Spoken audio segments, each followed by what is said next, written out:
Oh. Hello. Oh. So, thank you everyone for coming. I see some new faces. So I like to welcome our speaker, Michał Kawalec. I was visiting Poland in June. He was organizing a Monadic party, and it was really great. So I invited him here to give a talk, and this talk was really for Haskell exchange in September, right? Yes, although I always do my talks at the last moment, so it's good that the last moment isn't the last moment. If you know, like, so I mean, it'll be a bit modified on Haskell Exchange, but that's the general idea. Excellent. So I'm giving you the mic to Michał.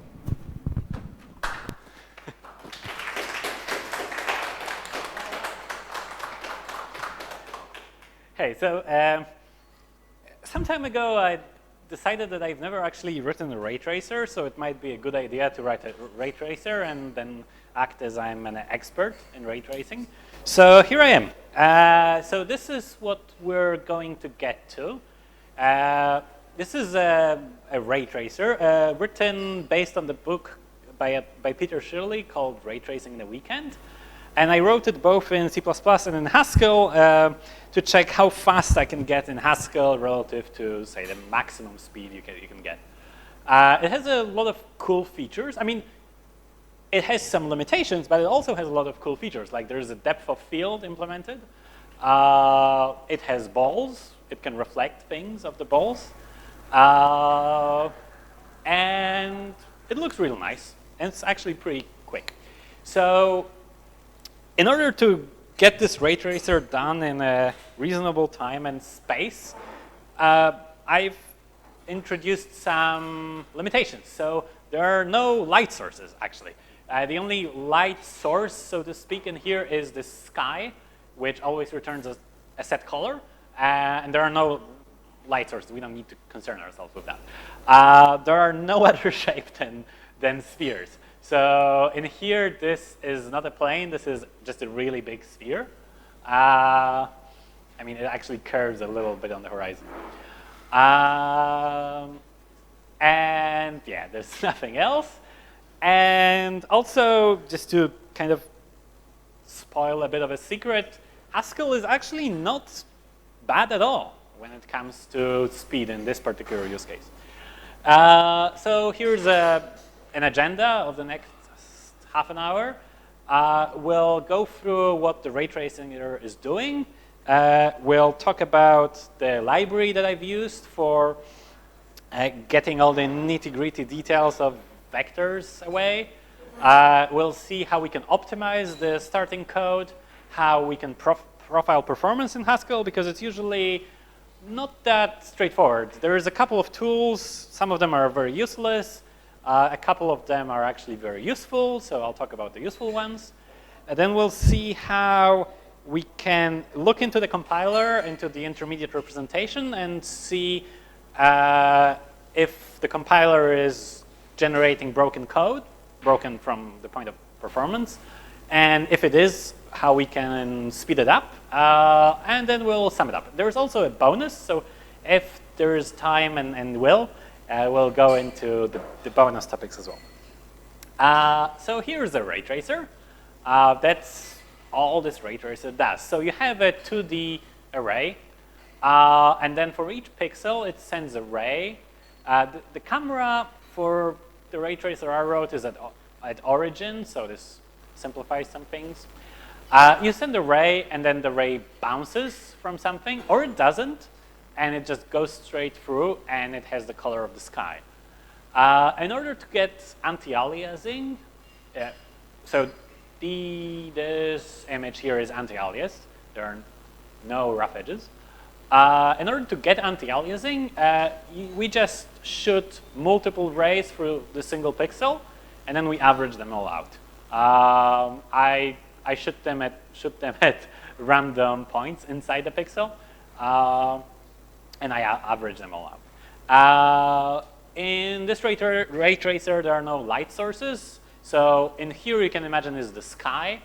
And the ray bounces and then bounces again and gets the effective color at the pixel that should be relative to the way that color propagates.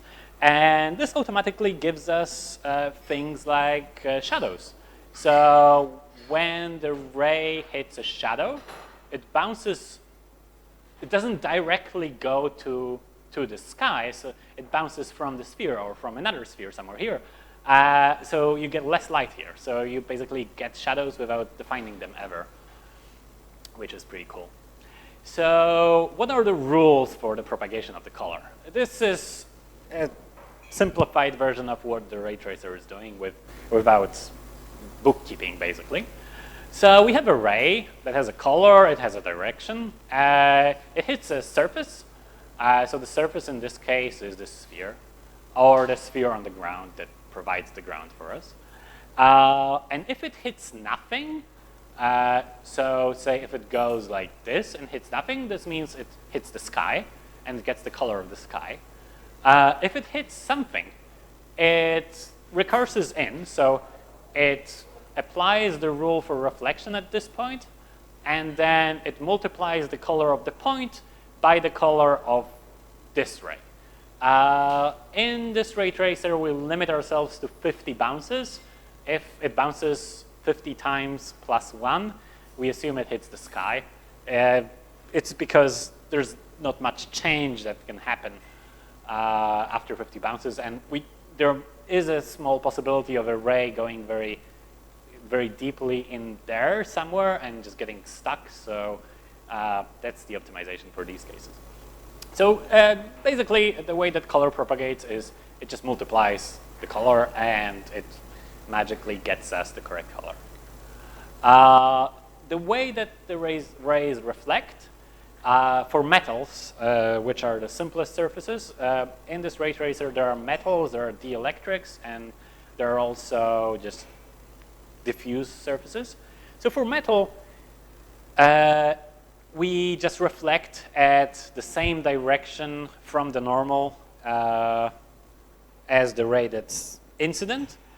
And in order to add some randomness, so not all metal surfaces are perfectly reflective, we add some random phase that's defined for a surface. And yeah, so if the phase is 0, it's a perfect metal. If the phase is somewhere between 0 and 1, it gets more and more random, more and more diffuse.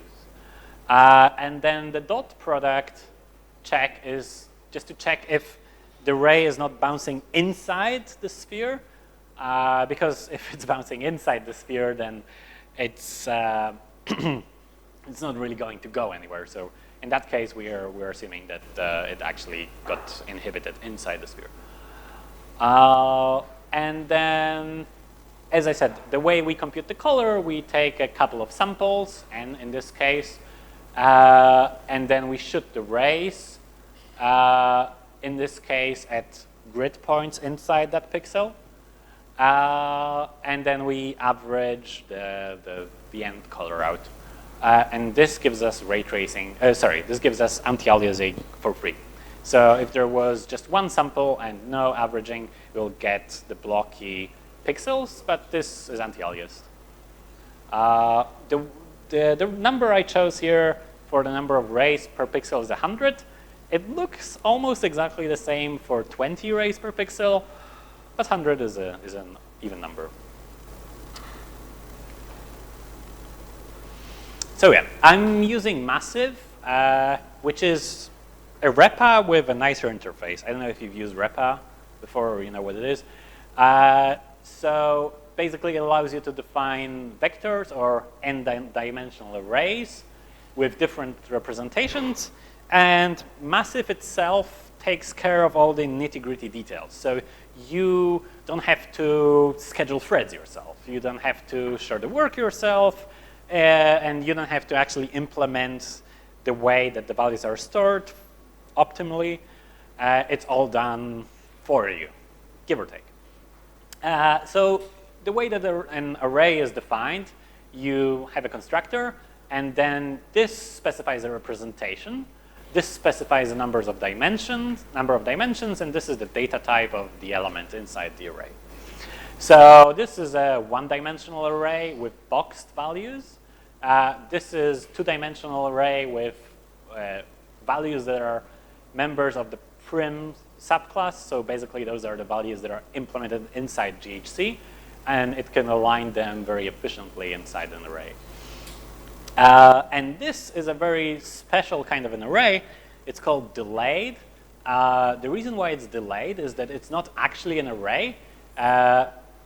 Inside this constructor is just a function that can be applied to each index, and then it gives us an array. So to be a bit explicit, and this is stolen from Massive's GitHub page. So let's make a vector of 10 elements, and then the function that we're going to apply to each of the indices is the identity function. So the vector is just a vector of 10 numbers, but it got created here, right? So it got created by the print function, but vector itself just contains the method to create these elements. This is actually pretty nice because you can leverage fusion of the functions automatically. So if you have a couple of steps, you can just apply them and then create the actual materialized array of actual values at the end, and this will all be fused into one function call. At least we hope. So we have one function call in here. So let's apply another function. So bring it to the second power. And let's evaluate a value at index 4. So this is 16. 16 to the second power. I mean, 4 to the second power is 16. So we've evaluated a single element of this list.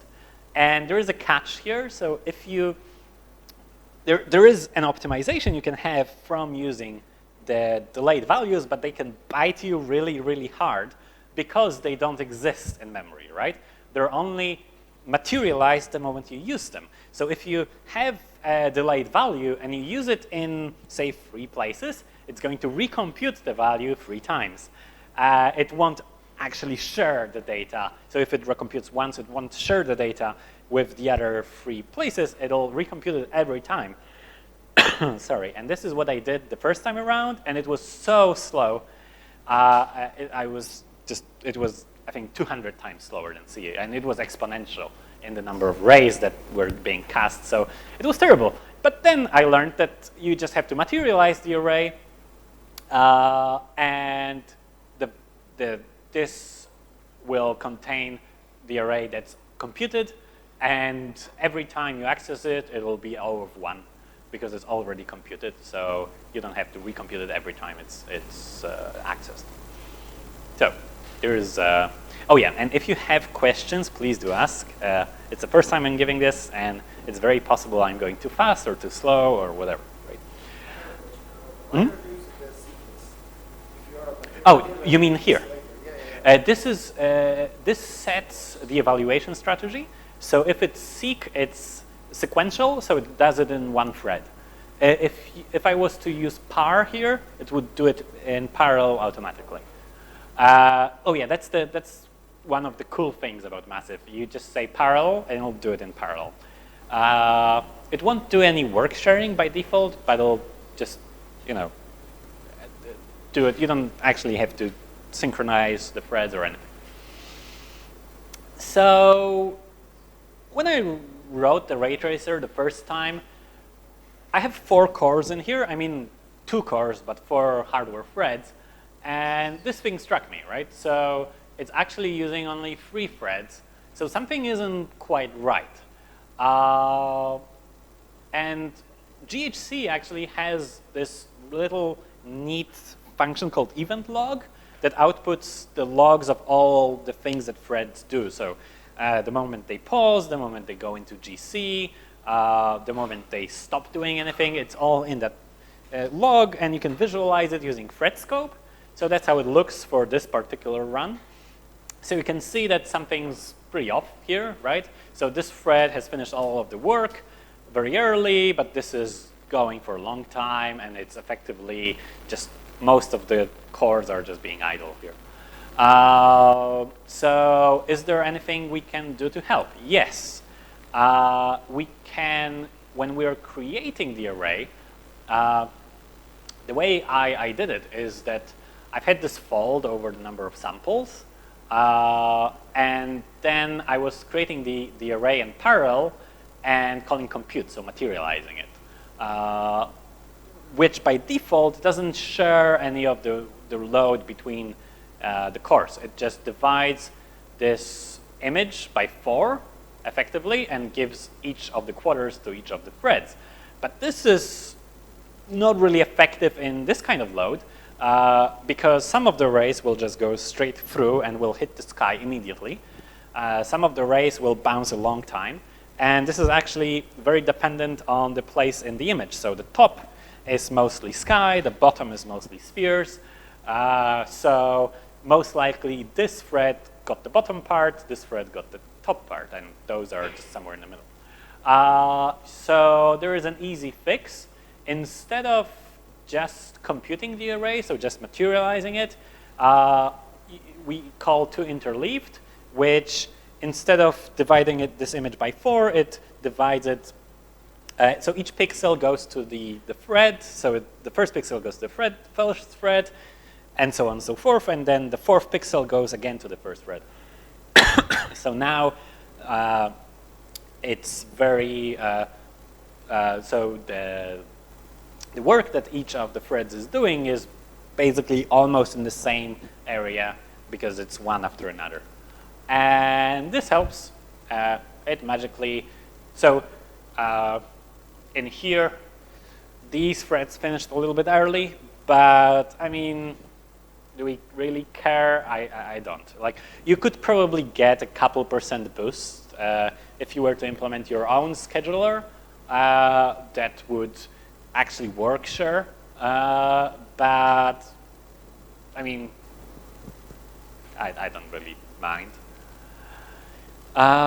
So GHC and Haskell is a GC language, so it's going to have some GC poses, and it's going to, produce garbage in memory. And thread scope is actually quite useful in determining the amount of time that the threads spend in GC. But it's actually not an optimal solution, and I haven't found an optimal solution because, for instance, it says that only 1/100th of a second in this run is spent in GC, right? So it's basically really, really effective. But if you zoom in, you see these gaps, right? Because the GC is a stop the world GC, it's going to wait for the thread that has the most bounces, and only then it will do the GC. So these threads, they could have done some useful work here, but only this pixel is basically the GC that's doing some work with the memory. So that's why it's only 1/100th of a second. But all of this time is spent doing nothing and waiting for this longest thread. You could, again, speed this up a little bit, but there's no tool to tell you how much time is spent in these waiting regions, or at least no tool that I've found. So this sucks a little bit. In this case, it's not that bad because it's, I estimated somewhere around 5% of the time that's spent just idling and waiting for the longest thread, so it's not too bad. Yes, this is actually running parallel GC, but parallel GC is not actually parallel in, like it's a bit parallel for the latest generation, but it's not totally parallel for everything. And it's actually slower in this use case with these many cores, I guess because of the synchronization that it's doing. So can we optimize the GC further? GHC has parameters. They are quite cryptic. I mean, they're straightforward, right? So they're like, what's the size of the heap, or how many parts do you divide the heap on? But there's no way to tell how to set those parameters, right? You're probably going to check a couple and find something that is maybe slightly better than the defaults, and then you're going to go with it. But we don't have to be that uncivilized, because there is a tool for that. So GHC GC tune, you pass it the number of grid points, so it's basically doing it over 2 axes. So the size of the heap and the area of the allocation area, so the smallest amount that when filled the GC is triggered. So in here it's going to divide it by 12 in this direction and 12 in this direction. And you can see that the right parameters, so the most effective parameters for the GC, lie somewhere here. And this, coincidentally, is the default for GHC, so we don't actually have to change anything. But in case you had some troubles with the GC in some other use case, this is super useful. You just leave it running for an hour, and you come back, and you have this cute little graph. And then if you want, you can zoom in to some other region if there's need. I love it. It actually saved me a lot of computation time in a couple of other use cases. So I can highly recommend it. So initially, and by initially I mean after these optimizations, the Raytracer was still 15 times slower than C. So I thought that maybe that's just how Haskell is, right? So maybe Haskell is just slow and there's nothing we can do. There weren't any space leaks. I mean, there were, but I fixed them, and it was just slow. So I've tried doing the performance benchmarking that's in the GHC and using the 3D printers that people say are useful, but they weren't really pointing to anything concrete, and so I was stuck. But then I found this little tool called Profiter. So you run your program with profiling. It will produce the profiling log, but that profiling log is very hard to decipher manually, and actually the built-in tools, they don't really help, I think. But Profiter is actually sane. So it generates an area graph, and you can zoom in into each of those areas. And each area is a function call, so you can go in. And if you build it properly with profile, so say with stack profile, it'll go into library calls, so you can see what took so long. And in this particular case, this whole thing is a random number generator. So you recall we're shooting the rays, and then when they bounce, we introduce a little bit of fuzz on metals, so that calls the random number generator. And also, when choosing when to shoot the ray at, we also use the random number generator to choose a random place inside the pixel. So RNG is called a lot, and this is just bad. So this whole is RNG, and not only that, this is RNG as well. This is RNG as well. There's different functions. So it looks like most of the time is spent inside the RNG, so maybe we can actually speed it up a little bit. So the default random number generator in Haskell is, for a reason that's inexplicable to me, really slow. I used a different random number generator from a yet unreleased version of the random library. It's called PCG, and the operations are super simple, and they produce good quality random numbers. It will be in the random library once one person actually puts it there. But so far, it's a file on a Git branch. So I took that file, and I've swapped the functions, and that's the result. This is all of the time that's spent during random number generation. So, we went from basically all of the time spent in RNG to none of the time in RNG. That's cool. It sped up the program 3, 4, 5 times. Depends how you measure it. This was a quick win.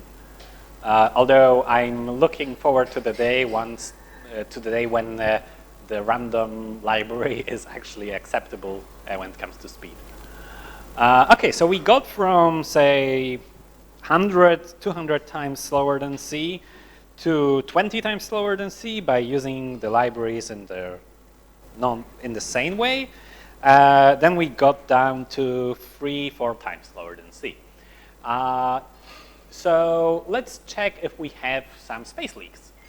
You can run your program with profiling and then the HD switch, and then you can run this program called HP to pretty, and it will generate this exact graph.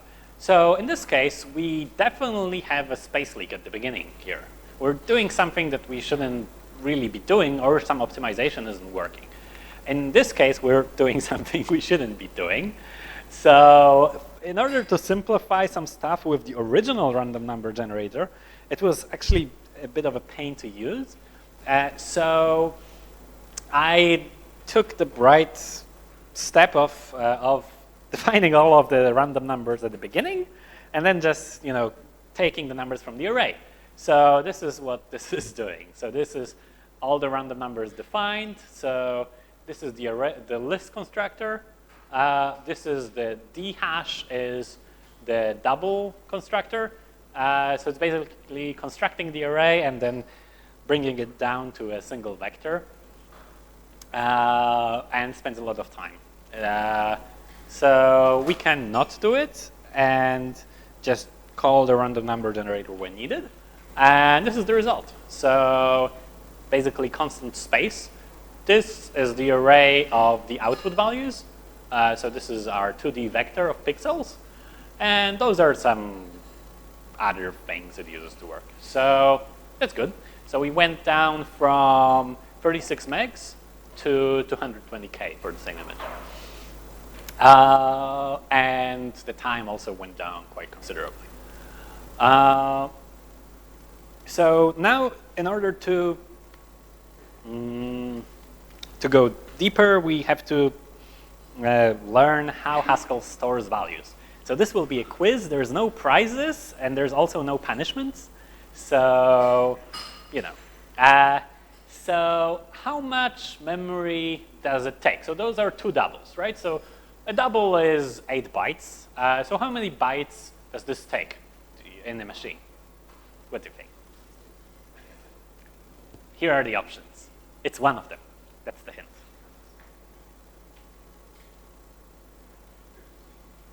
Yes, 56. So do you know why?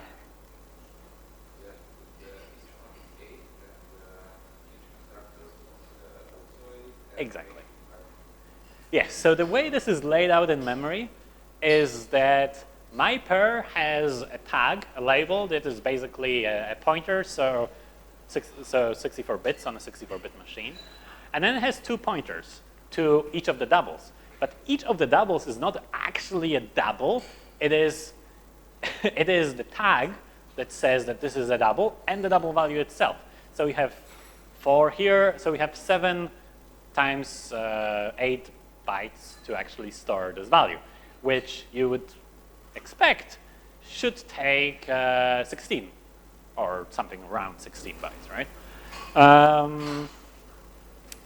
How many bytes do you think this takes? Well, you might know the answer, but come on.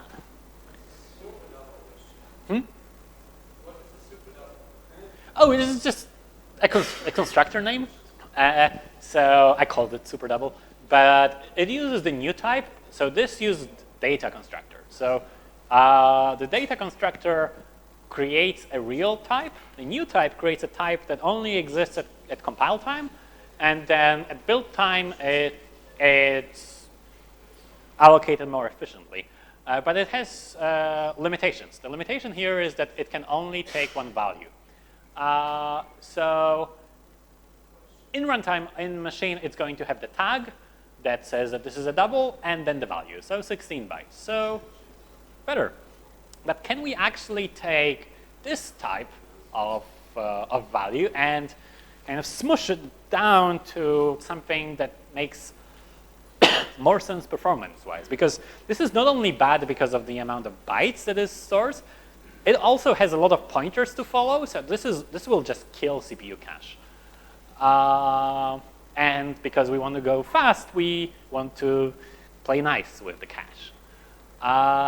So we can use the unpack pragmas, and the strict annotations. Those two are, I mean, the strict annotations are unlocked by a language pragma, but they're in the compiler. So what this says is that this double should get stripped out of the wrapper, and it should get stripped out of this indirection in here. So this will basically take this value and put it in here. And we do it for both, here and here.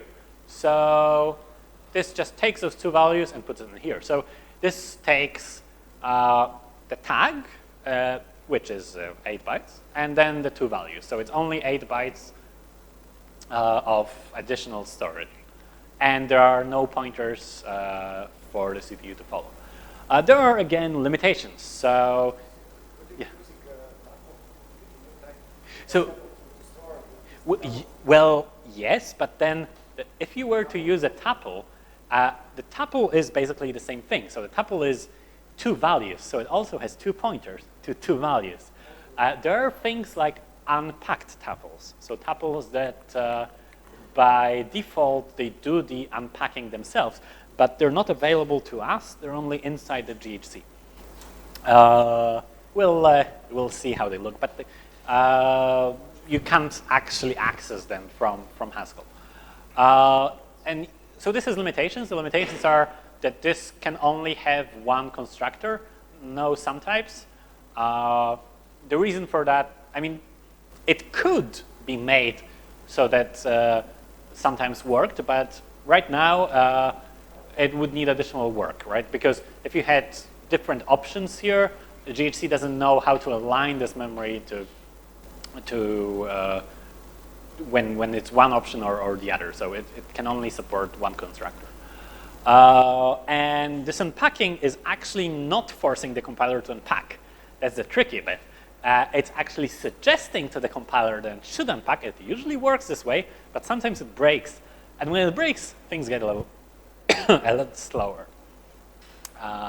So, yeah. Can we know if it actually did unpack? Yes. That's, but as with everything in GHC, in order to know whether it did something, you have to go deeper. So the deeper level is core. The way GHC converts the code is it converts this Haskell to core, which is a version of Haskell. And then it converts the core to spineless, tagless G machine, and then it converts that representation down to basically machine code. So core is a second stage after Haskell, and it's the stage where all the well, most of the optimizations are applied. And it's a stage where we can actually tell if it did the unpacking or it didn't. In order to, it's above. So in order to get the core, you you technically just need the dump simple flag, but this is very explicit and very verbose. So in order to actually pack it down to the things that are useful, there is a couple of other suppressions you should use. I mean, you don't have to, but it makes everything way more readable. And these are available widely on the internet. So that's the core. So that's the core for a constructor like that. Oh, actually, this should be a V3, so the constructor itself. So let's go through it part by part. So we have the types in here, and then we have the function body in here. So what does the function body says? Well, we have a lambda that accepts 3 parameters. All of those are doubles. And then evaluation is explicit in core. So the moment something stops being lazy and starts being strict is explicit. It happens at the case statement. So if you look at the core, you'll see a lot of case statements. It's because it evaluates the value at the case statement. So it takes each of the values and it unpacks it from the D constructor, so D hash constructor, and then it returns the v3 and then 3 values that are unpacked. So in this case, we can be sure that this type is actually getting unpacked, that there is a constructor to create unpacked values. So this will take 4 times 8 bytes in memory. And then the type is quite interesting. I mean, there is the usual type, right? It also knows that it has decided that it should be inlined when possible. But this is very cryptic, but it's also super useful. So this is called the strictness annotations, and it's done by the demand analyzer. And for this particular function, you have the 3 parameters, and then you have something like the type of a return value. There are only 3 values possible for this. It's either M, which means that it returns a result. B means that GHC can prove that this function diverges, so returns a bottom. So something like undefined, for instance. Or there is this special option of X. With X, the function returns a value, but it also catches exceptions. It's used for some internal bookkeeping. And these are the 3 parameters. So it has deducted that it needs to evaluate each of the parameters to the weak head normal form. So it has to take it out of the outermost constructor, which is the only constructor in this case, and that each of the values is used.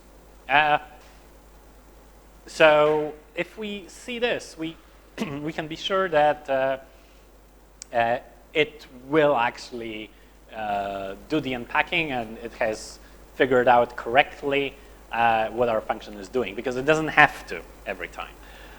So here's a more complex function, a constructor of a sphere. So a sphere has a center, a radius, and then the material. The material in this case is that metal thing. So is it a metal, or is it a dielectric maybe? What are the properties of each of those materials that are on the sphere? So we would like to know if this is doing what we told it to do. So if it's actually unpacking those values, or is it ignoring our prognosis? So here's one parameter, here's another parameter, here's another parameter, and then the return value. Does it make sense?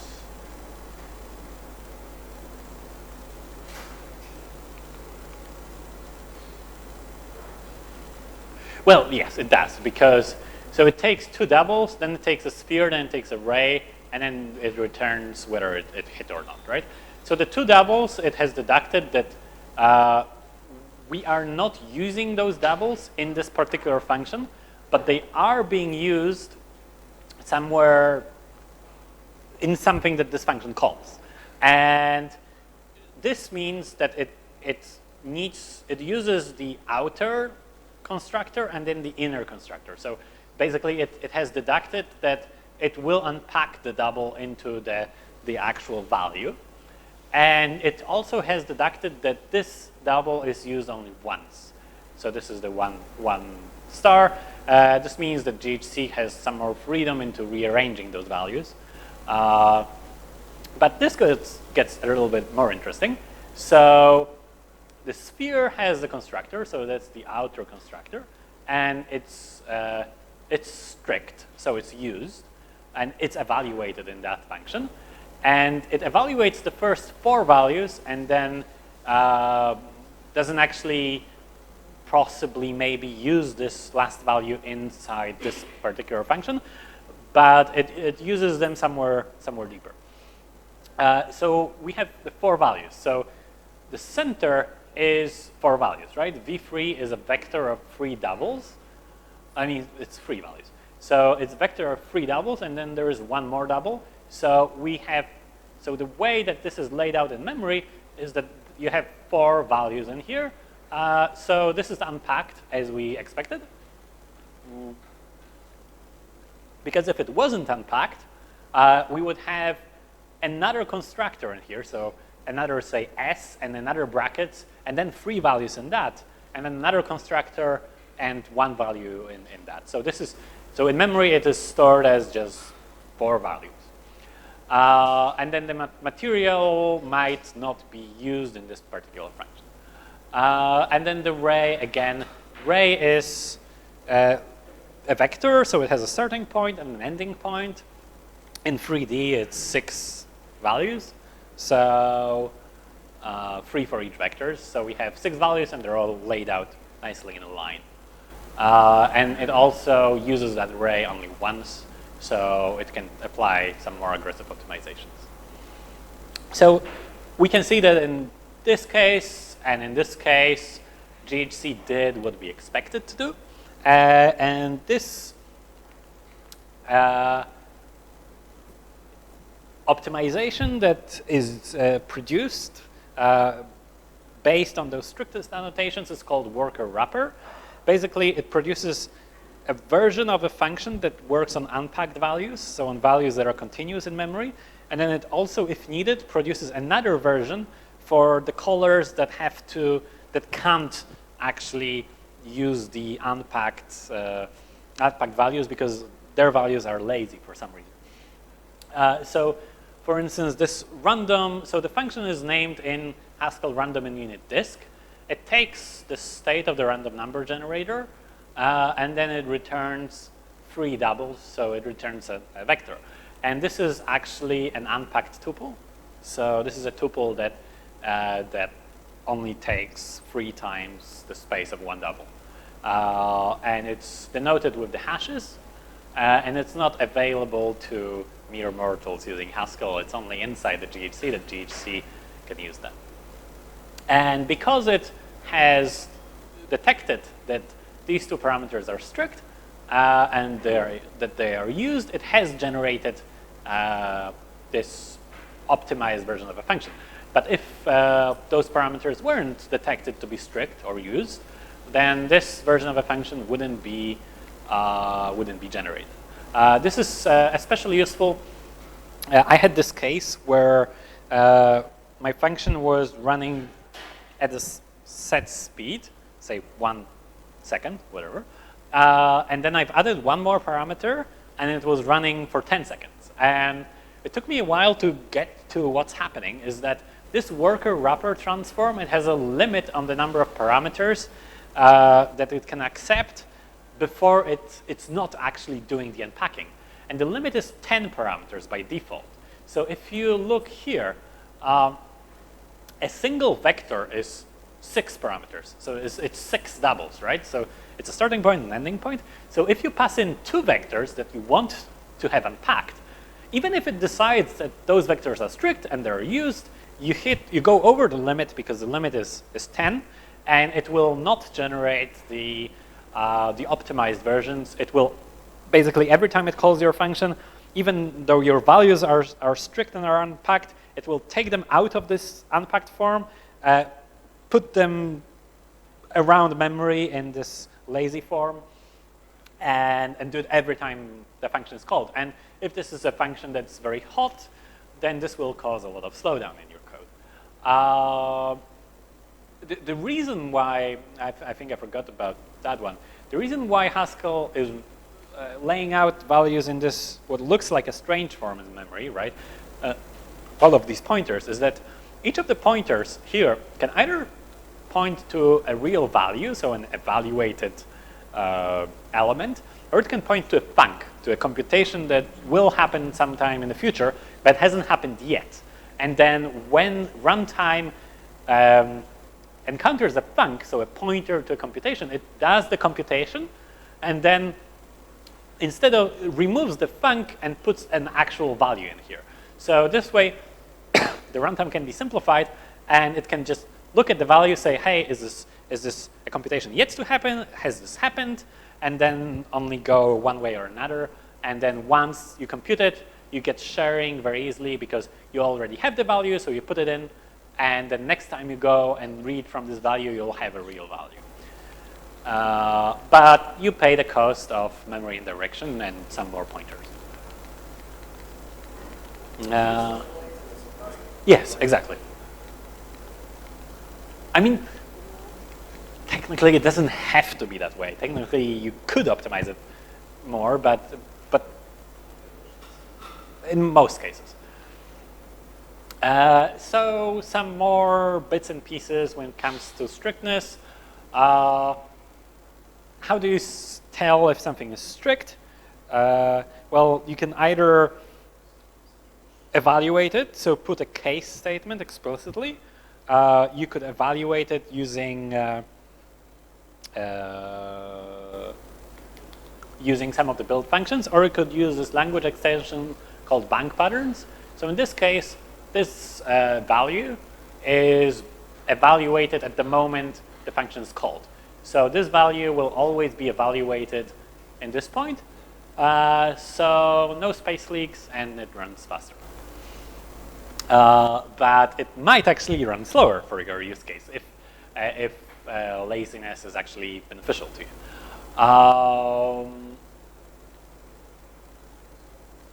And there's also the inline pragma that I use quite heavily in the code. It inlines the function, so it doesn't call the function. It eliminates that function call and puts that code at the call site. But this is usually useful. Sometimes it's actually counterproductive because you end up with this huge program and it'll take more time to read through it for the computer than it would be to actually do the function calls. So it's usually a good idea, but you should always benchmark. So I've been talking about, different optimizations that I've done. So let's see the numbers. So this code on this machine runs for a grid of 100 by 200 pixels in 7 seconds in C. The C, for the curious, is parallelized with OpenMP with a dynamic sharing scheduler. And then this Haskell code that I have runs for 13 seconds. So it's 6 seconds behind C, and most of that slowdown is down to GHC not actually figuring out that some values shouldn't be packed again, and so it's doing the packing and unpacking where it shouldn't. So if you really wanted to, you could probably improve it by quite a bit, but that might mean that you'd spend a long, long time doing it. And I wanted to keep this, real. I didn't want to over-optimize it and then say, hey, Haskell is as fast as C, but you'll write your own program and you actually won't see that kind of speed, and you'll feel lied to. So this is a kind of a real-life speed, so to speak. So without actually, spending ages trying to optimize it. Or as a friend of mine told me that I should write better code. If I write better code, it'll be faster, but I guess I'm just, lazy. So, summing up, a ray tracer is a thing that shoots rays. So a ray flies through the space, it hits something or it doesn't. It gets the color at that point, and then it gets the rule that tells it how it should bounce, and then it bounces further until it finishes. By default, Haskell puts things in memory in a way that's not particularly effective for these kinds of problems, but you can make it perform the way you'd expect for things like that. By unpacking, using strict types, making sure that the worker wrapper optimization fires, so you have to actually look at the core to be able to tell that.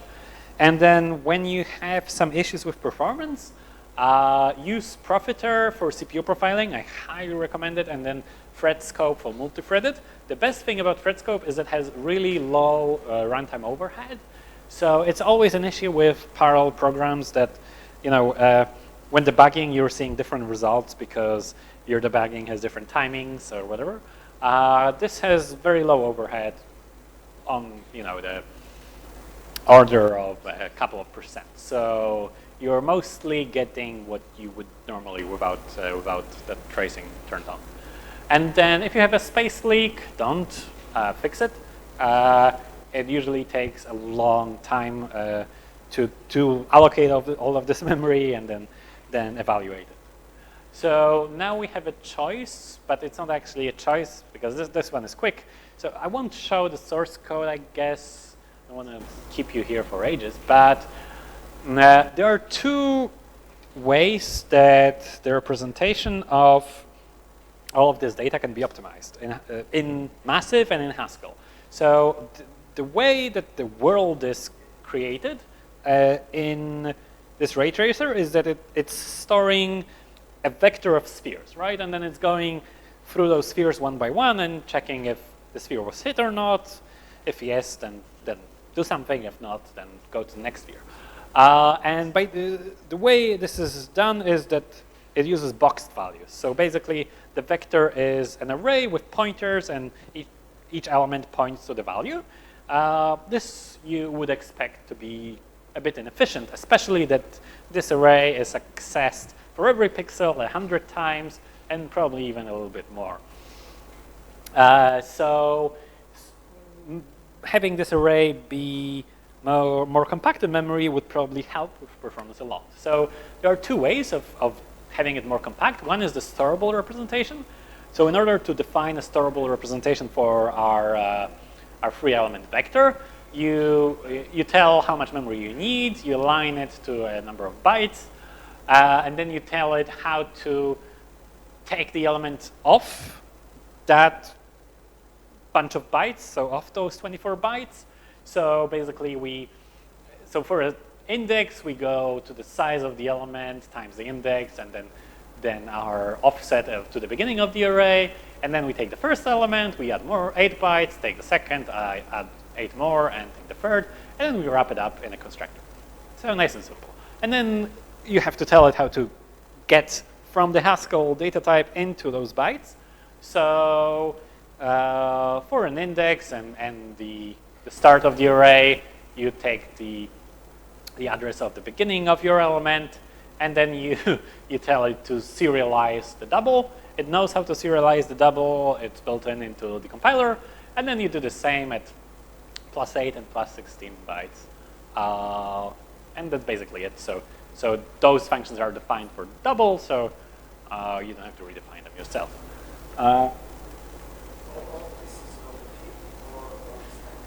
It's on the heap. And then there is another way, which is called unbox. You don't want to write your own unbox instance. It's super bad. Like the functions are really cryptic. They're operating inside this prim monad. But there is template Haskell to the rescue. So you do the same thing. You basically find an instance that's already defined, and you say that in order to get the data into this binary format, you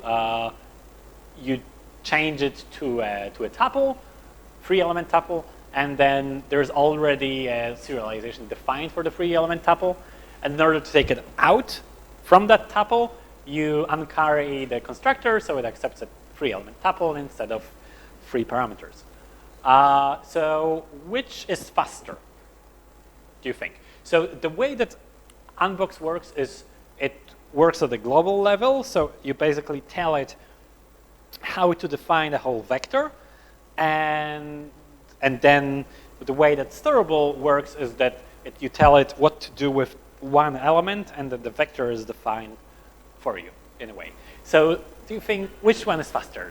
I mean, it's just a guess, right? Yes, storable is faster, but they're both slower.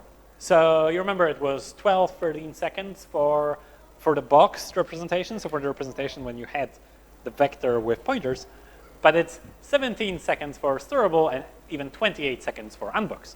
Again, someone told me that I should write better code, but the reason why this is slower is that it actually takes more time to call these functions, to unpack the elements each time this is used.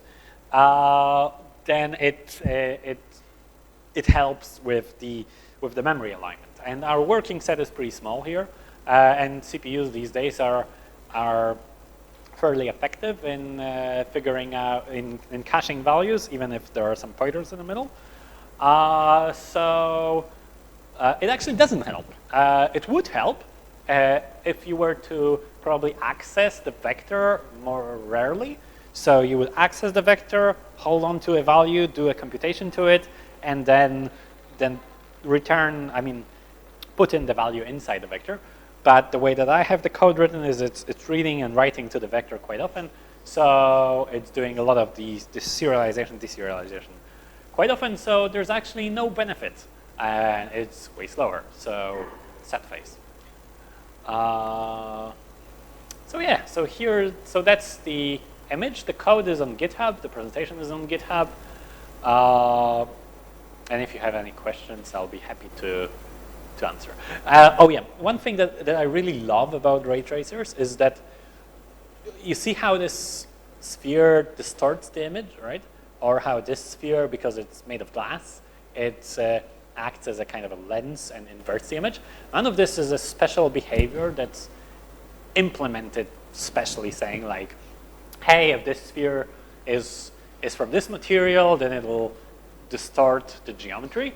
The only thing that's implemented is how a ray bounces. So that it bounces, in this case, at the same angle, and this produces this effect on the image, but the effect itself is actually never explicitly implemented. It's just basically an artifact of the way that the physics works, so that it bounces at the same angle.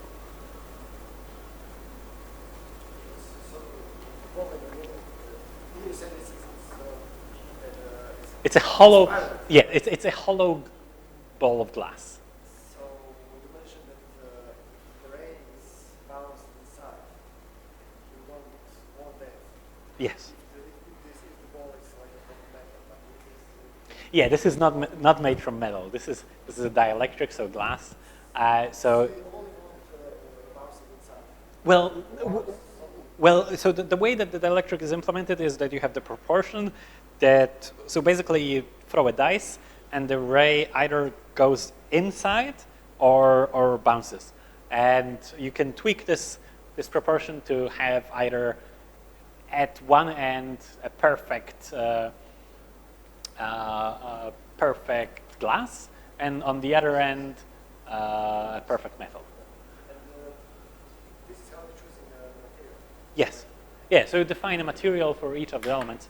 So the way this is implemented is that those three balls and then the ball that's the ground are coded in, and all of these balls are placed randomly. I'm starting with the same random number generator states, so they're always in the same position, but they're randomly placed. So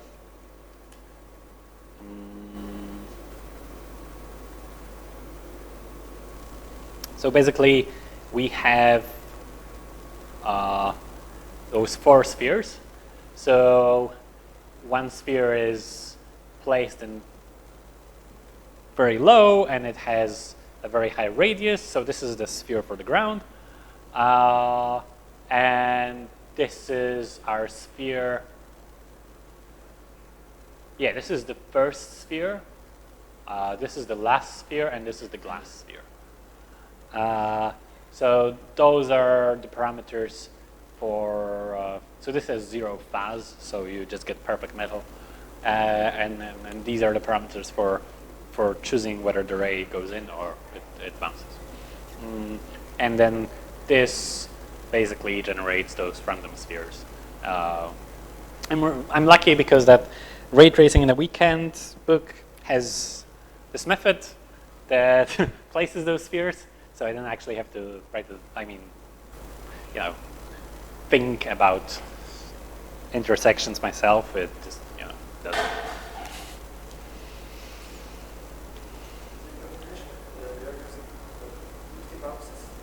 Yes, at maximum. Yes. So it's really variable. Yes. So basically, so when a ray flies in here, right, it can go here, then bounce, and then go to the sky. and that's the end for that ray. But some ray might actually, go here and then bounce here and then bounce again and then bounce again and only then go to the sky. There is a very, very, very small proportion of the rays that go for 50 bounces. It's mostly those rays that kind of get stuck somewhere here towards the bottom of the sphere. And also, there's no shadows that are explicitly defined here. This is all an artifact of physics. This is all because of the fact that when a ray comes in here, it's more probable they'll bounce a couple more times.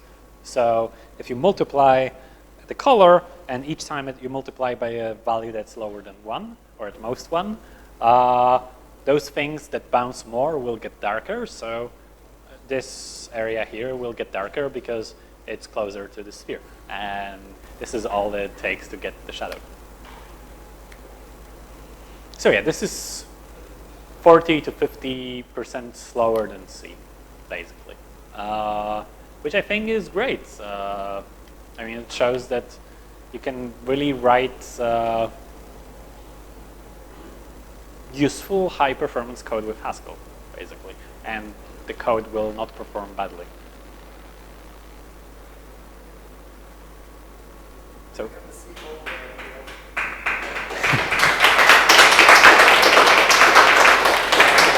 Yeah,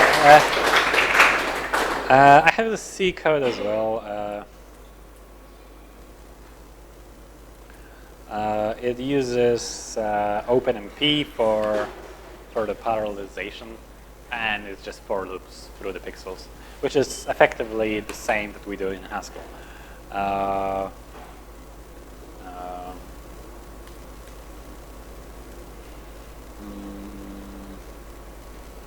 In Haskell, this is our loop, and we go through all of the pixels. So light func is the function that goes through the pixels.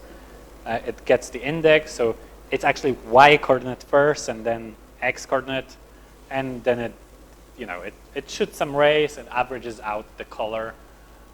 It gamma corrects for that color to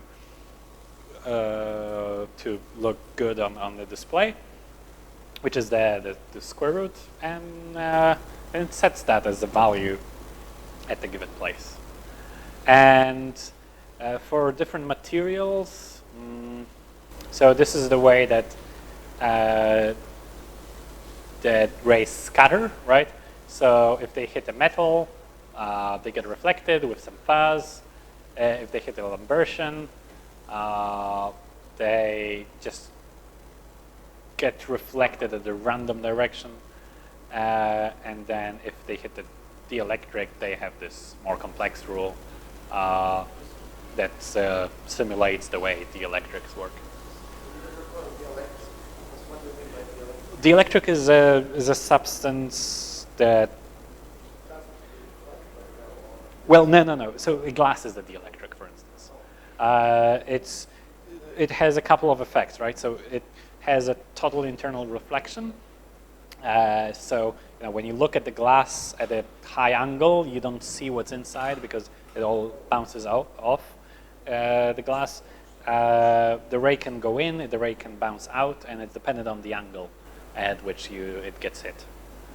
And the proportion of the rays is also that go in are dependent on the angle. If we want it to be even more accurate, that proportion and that way that they get bounced depends on the color, so on the frequency of the light.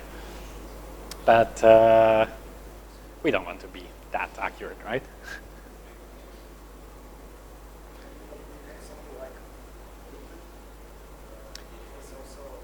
Yeah, liquid is going to be a dielectric. So water is also a dielectric.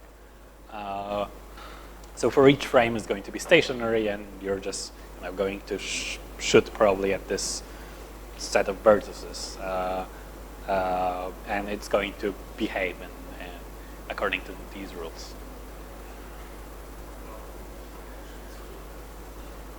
So yeah, as I said, it's a lot of material.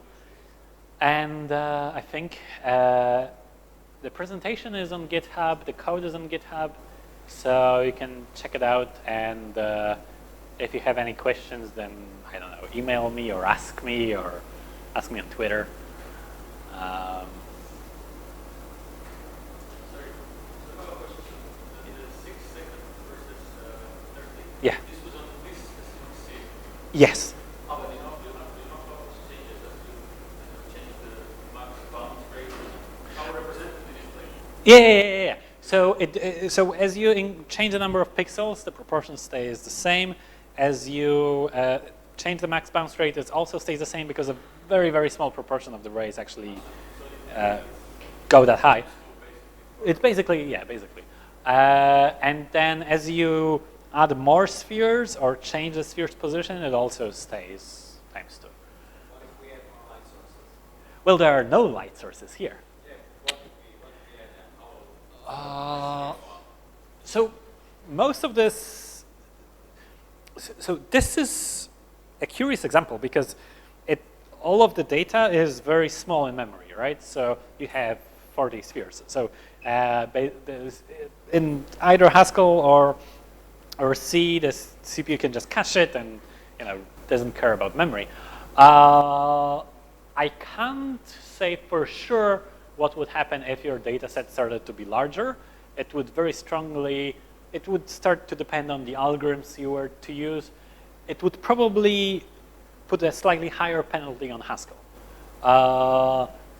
Because most of the slowdown in here that still exists is because the GHC is a bit inefficient when it comes to using memory. So I'd expect it to get worse for Haskell as you increase the data set, but probably not by much. Because most of that code most of that code is like the hot code is in that color function that calculates the color, and this is very small.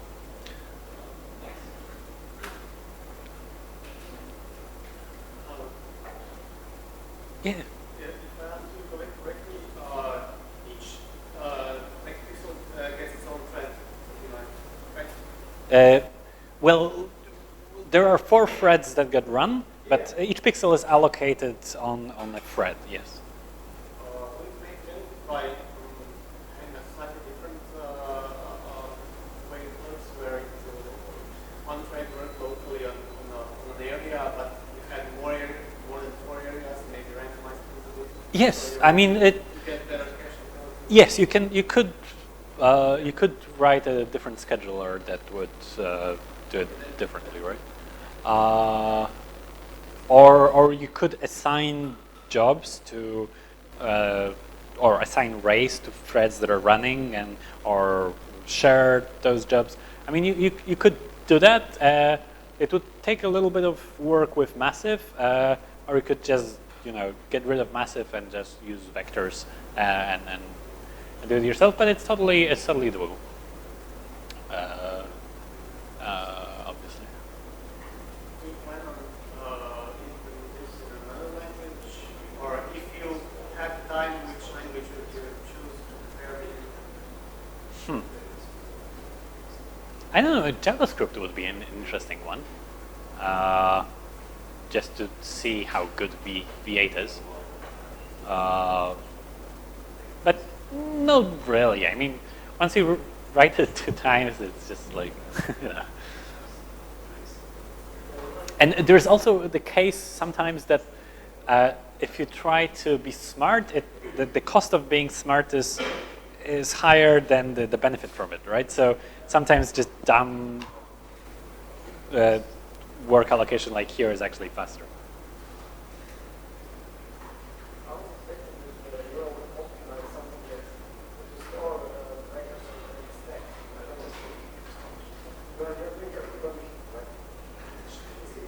I mean, it doesn't really. So in Haskell, each thread has the stack space. I mean, the stack pointer. I don't think it actually. I mean, first of all, you don't have any control over it, right? And I don't think it would actually change anything, right? It's just memory.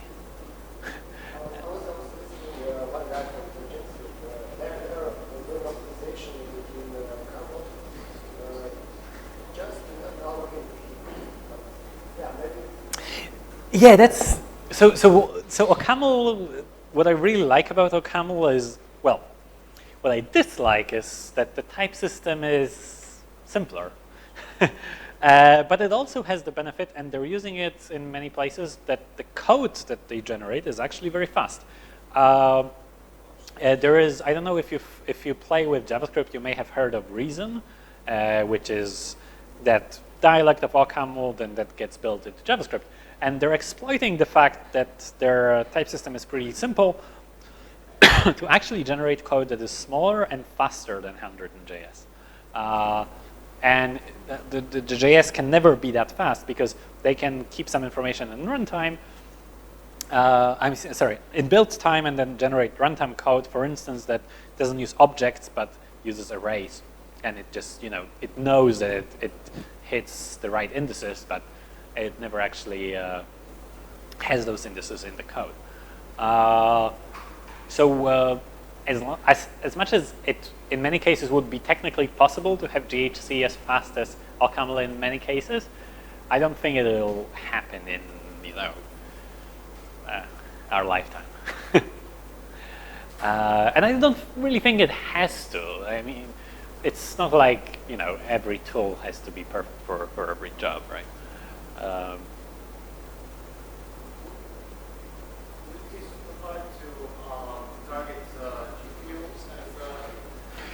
Well, REPA, so what Massive is based on, it has this backend called Accelerate, where you write the code and it generates CUDA code. As far as I remember, it's roughly 3-4 times, slower than 100 in CUDA code. It's 3 to 4 times slower than 100 in CUDA code. The automatic code generation for GPU. So I don't know if it makes a lot of sense.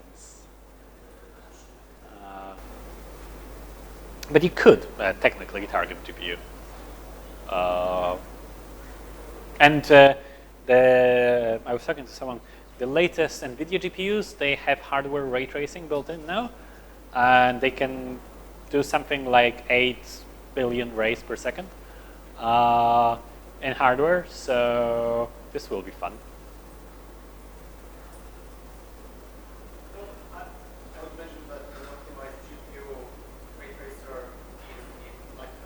It's actually, most ray tracers are written for CPUs. The ray tracers for the movies, they're actually written for CPUs because this is a very bad workload for a GPU. Because when the ray flies, it can hit just a little bit to the left and it'll fly into a completely different area of the screen. So it's very non-local in memory, especially with huge scenes. So I think GPUs are actually slower.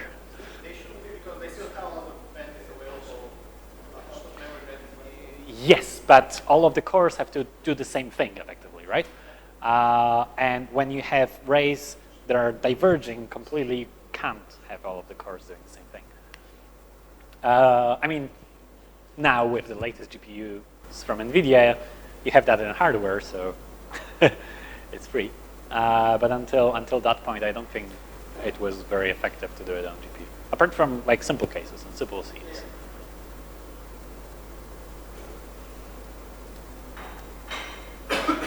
So I guess the answer is to the question whether it's worth writing a ray tracer in Haskell. I guess the answer is maybe. So it's way better than I expected. I don't think you would write a production ray tracer in Haskell, but it's a really good exercise to, get a feel into how to write performant Haskell code, and to know that if you really need like good performance, then you have it. Like you can't really get there with with Python, say, right? and Haskell can operate both on the high level and then get pretty quick if there's need for that.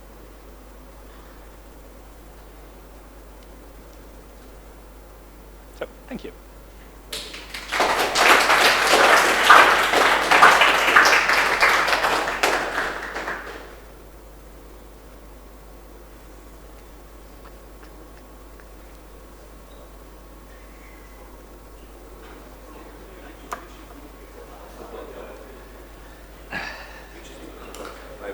Sorry?